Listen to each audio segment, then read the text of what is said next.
Nanawagan ng ilang empleyado ng NEDA sa pamahalaan na ilabas ang mahalagang dokumento kaugnay sa NBN-ZTE deal. Sagot naman ng Malacanang, hindi naman daw nila itinatago ang mga dokumento. Nakatutok si Sandra Aguinaldo.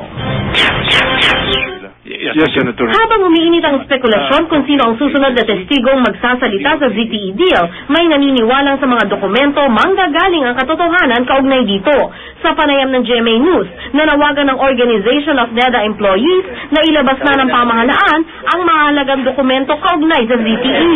For a very long time, na-maintain namin ang standards, yung ethical standards, professional standards ng NEDA. And there's a controversy na to, malaki ang naging impact nito sa mga tao. Ang National Broadband Project ay sinuri ng NEDA bago ito aprobahan.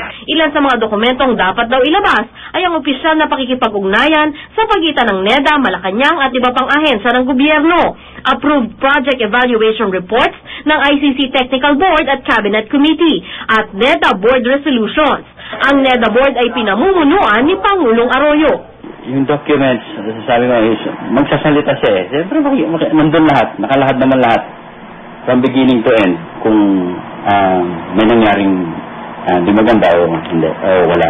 Nang tanungin namin kung handang humarap sa Senado ang mga empleyadong may alam sa ZTE project, ayaw naman daw nilang makisawsaw sa politika. Itinanggi naman ng Malacanang na itinatago sa publiko ang mga dokumento. Bukod sa mga dokumento mula sa NEDA, may mga naniniwala namang si Congressman Jose de Venecia ang susi sa katotohanan. I think it's worth listening to. For after all, insider siya. Pero iba ang pananaw ng mga kaalyado ng Malacanang. Kinuwestiyon ni Palawan Congressman Abraham Mitra ang kredibilidad ni JDV dahil pwede raw sabihing masama lang ang loob nito dahil nasibak siya bilang speaker. Sabi naman ng palasyo, Maybe it's about time that the former speaker will really be forthcoming and candid about his real role in all these China deals. Hindi naman nagustuhan ni Gina de Venecia, asawa ni JDV, ang patutsada ng mga taga-administrasyon. Hindi tama, maski para sinong tao ang magsinungaling. In fact, kaya nga naalis ang asawa kong pagka-speaker eh.